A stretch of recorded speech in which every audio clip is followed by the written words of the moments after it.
Ladies and gentlemen, we have officially entered the Bloodline Rock era. So if you have watched the February 16th edition of SmackDown, you will have seen The Rock come out together with the Bloodline, and they did a promo basically establishing The Rock's ties with the Bloodline. So at first we saw Roman Reigns and the Bloodline. So Roman Reigns, Solo Sikoa and Jimmy Uso come out together with the wise man Paul Heyman, and basically Roman Reigns insulted the crowd a little bit, and before The Rock came out, and The Rock came out looking like a throwback version to basically a combination of the 97 to 2000 Rock and a Hollywood heel Rock, which was in I believe in 2002 and 2003. So he came out wearing his Versace shirt. I wouldn't call it a shirt. It was Versace vest. So if you have watched Raw and SmackDown and basically WWF as it was known in the in the 80s and until the late 90s, and I believe until the late 90s, then you have seen The Rock in he was famous for his catchphrases and wearing this kind of expensive Versace shirts, expensive $500 shirts, many of which I heard he has given to the announcer Jerry the King Lawler. And so it was kind of a throwback, nostalgic moment for people who were born in the 80s and 90s and who grew up watching The Rock. And he came out and cut a promo establishing his ties to the Bloodline, basically joining the Bloodline at this point. And but this promo was littered with Easter eggs. So the first was basically that there were a few moments in the promo where that got fans talking, and where fans were mixed up on what he was actually meaning by his words and his actions. So what he said was there was a moment where he said that he would ensure that he was talking to Cody Rhodes, addressing Cody Rhodes, and he said that he will ensure that Cody Rhodes will walk out of WrestleMania What You Are, which is a loser. And when he said that, he turned to Roman Reigns and pointed in towards his direction. And he also called Cody fans crybaby bitches. But when he was speaking, he was also facing the Bloodline directly, and he was speaking as if he was speaking directly to them. And also he came out and insulted the crowd in the arena at Salt Lake City, and he called them names and terms which I do not want to repeat. You can watch the promo on the official WWE YouTube channel, or also on Facebook. I believe they have the promo, the full version there. And heel Rock in 2024, who would have imagined? If you had told me that Rock would be turning heel in 2024, I would have said that no way, man. This guy is the biggest movie star at the moment. He has so many business ventures. He has his tequila, he has his Project Rock together with Under Armour, and he has his Zoa energy drink, and he has his own production company, the $7 Studios Productions. And basically at this point, him turning heel would be kind of a risky move, because as you know,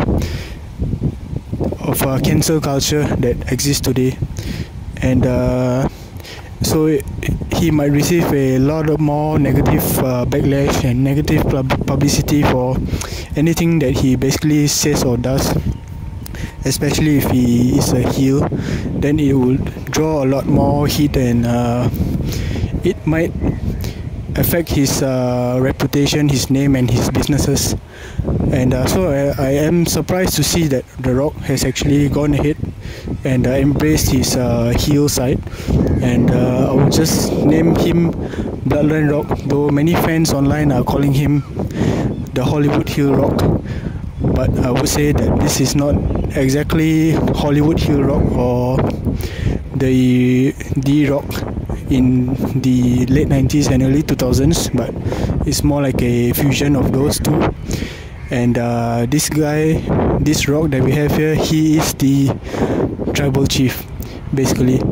So we know that Roman Reigns calls himself the tribal chief and the head of the table, but when The Rock is in the picture, The Rock is the boss.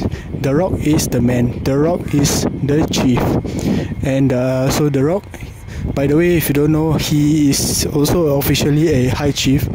I believe he was given the title by the king in the early 2000s, either the king or the chief of I believe Samoa, American Samoa or Hawaii.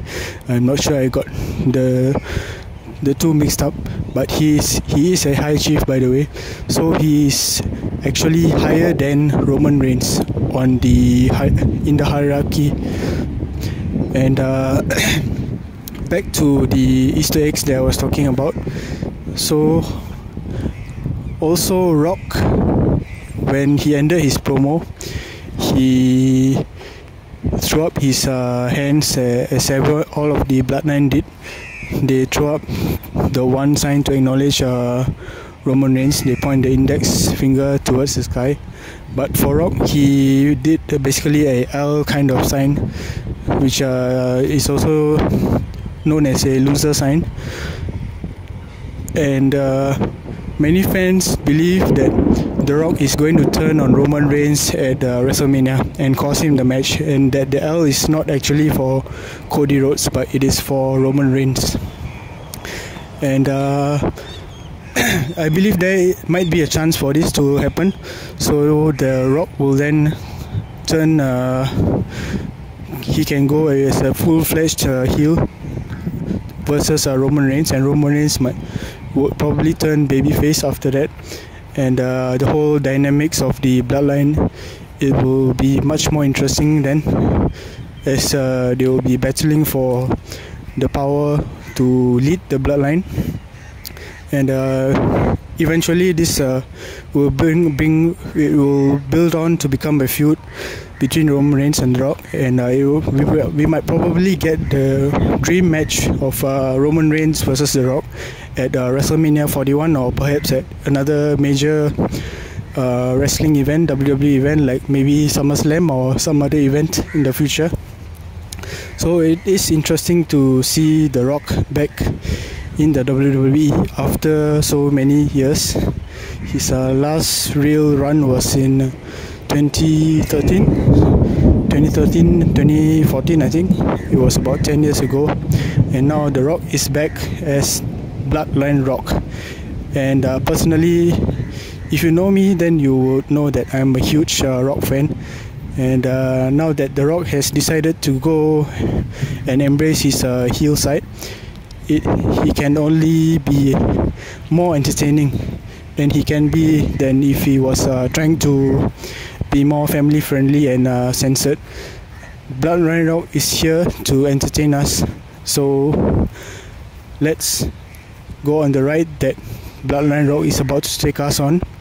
And also The Rock's time in WWE, I believe, might be coming to an end as a performer. Sooner or later he will have to retire. He can't be doing this forever, though looking by the shape of him and his fitness level, he probably could.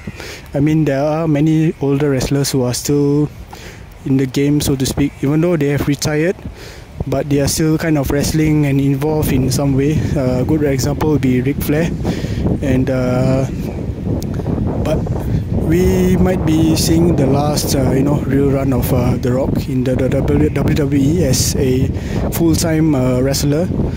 Although he is involved in the board of directors now, in TKO's group of board of directors, so he's involved in WWE businesses for probably the rest of his life. But as a performer, as an athlete, there is only a limited amount of time that each athlete has to prove themselves and to work